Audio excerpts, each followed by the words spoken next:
Hi. So hopefully I'll keep on this trend. You never know. Uh, fingers crossed. This video is kind of tough for me because it hits close to home, but it is based off of I believe it was another Quora response, and I don't have the contributor for it for the answer. However, I'm not going to be using a lot of their information, but it's a kind of a launching off point.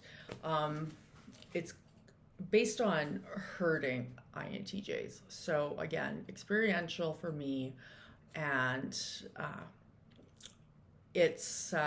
think everyone understands the depth of being hurt. So I'll kick it off from there. Um, One thing that this response goes into is how they make a statement where it's what hurts us is when we open up to you and you use those emotions against us. And when I think of it, it is not so much what was said necessarily, but it is the vulnerability that goes into such a thing. So, regardless of how quick or slow you've moved into a phase where you've let a person get into that part of your life where you're actually trusting and opening to that person, um, it is that time where it's not what was said in my perspective, it's the fact that the trust was reciprocated and it was understood and validated, and therefore it goes into this type of you know trust box basically. And what I found, I am going to be speaking a little bit about relationships regarding not necessarily MBTI types, but this would be more on attachment theory. So, not sure how many people are into attachment theory, but I found personally to be a big help in trying to navigate relationships that don't make sense with X, Y, and Z understanding. So, please look into it if that's of interest to you. However, what I came across was becoming in a relationship with someone who was uh, coming across a certain way, and my gut, my intuition, my thinking all led me to the exact same final point where this is a person that is so worthy, no matter, like, everyone's got baggage, everyone's got their thing, um, that it doesn't even matter because, like, this person, this, I'm heterosexual, so this person was someone that, became an A plus in my life. And what was really difficult was when this person, after, a longer time together than one would expect before these things would happen, became really vicious and very cruel. And the part that was really difficult for me was that you could tell there was a lot of fear and hurt on the other person's side. But that doesn't make your deductions of what just happened um, any easier to manage. Because for me personally, when this happened, being accosted, I guess, by this kind of hurtful dialogue and thing, basically things that taking the vulnerability that you had and throwing it in your face.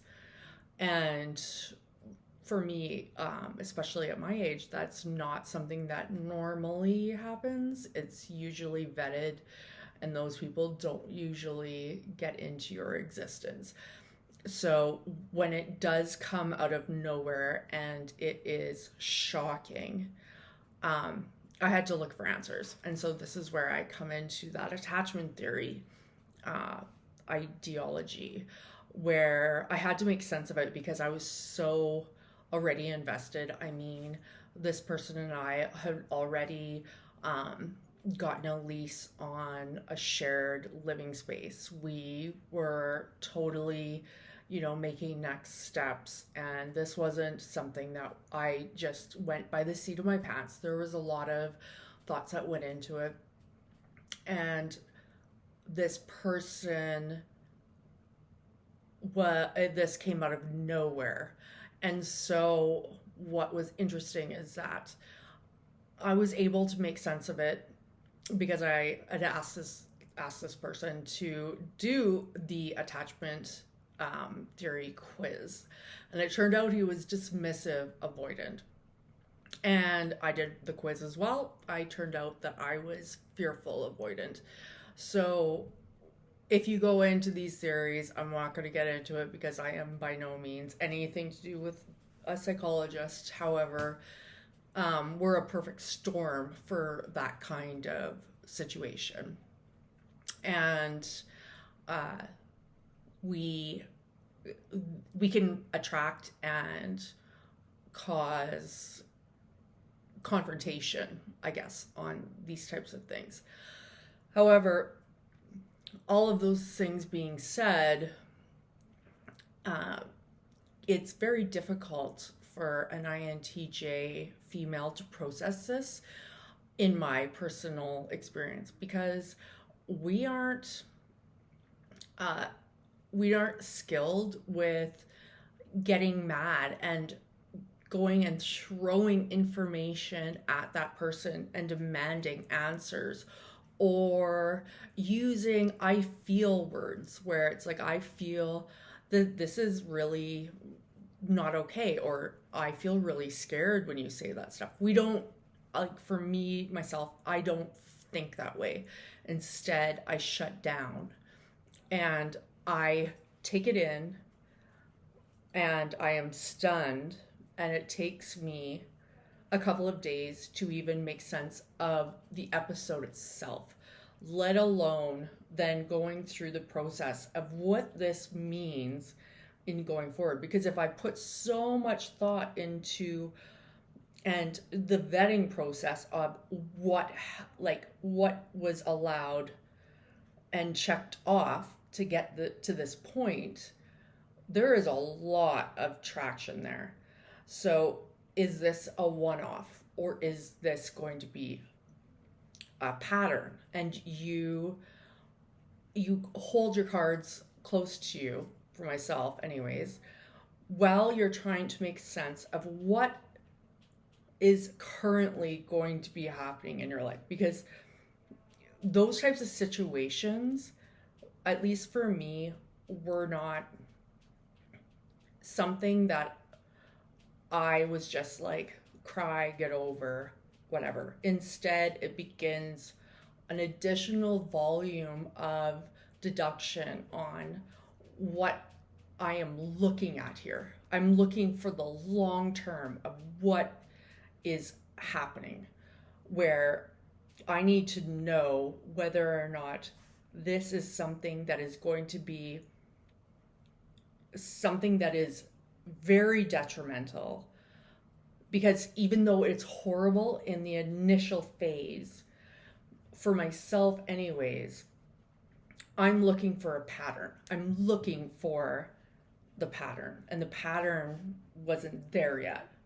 So for me anyways, I noticed that the pattern was coming along with something that really tied to the attachment theory of that person being dismissive, avoidant.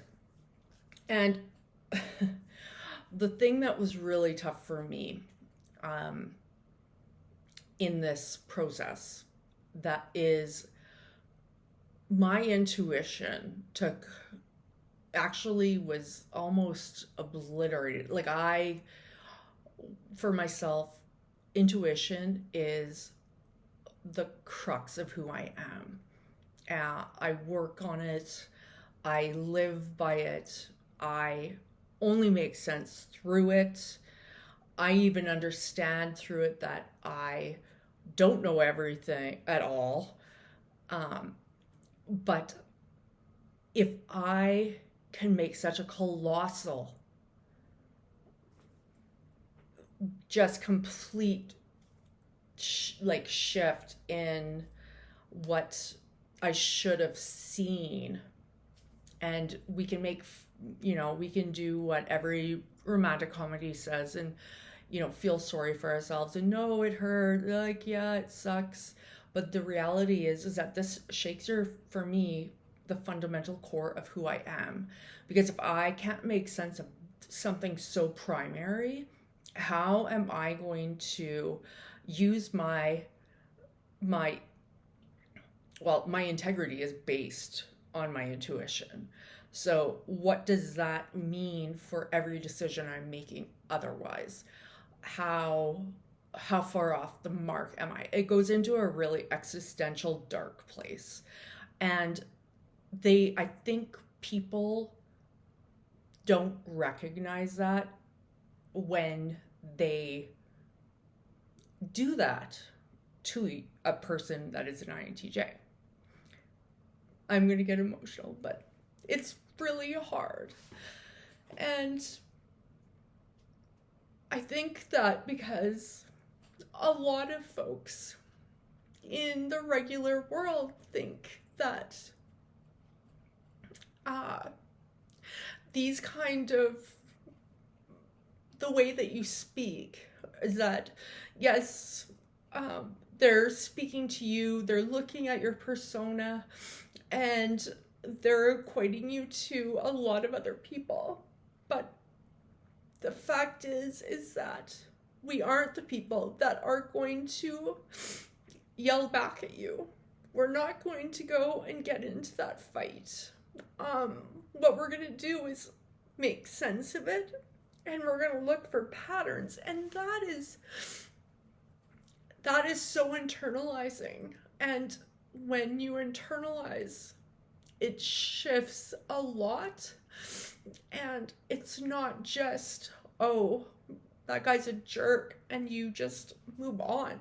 It's basically analyzing the structure of who you are. And so it really goes into the intricacies, I guess, of us being different. And we're not for everyone. But sometimes other people just, they don't realize how much they impact with these sometimes like just horrible things that can just come out of people's mouths. And if you've already invested and you've already internalized that person as someone special when you are an INTJ, you would never do that to them. So when they do that ever to you, you look at it a couple times, and then from the outside, but then you're just really wondering what allowed this on the inside. Sorry for being emotional on this, but I'm not, because it's about being hurt. But anyways, as always, love to hear your comments, and especially INTJ females on this. This is very, like, such a topic that I think it would be great to have more light on, instead of us just talking about how we're tough and we, people are in and then completely screwed out of our lives. And I'd love to hear other people's thoughts on this. Thanks.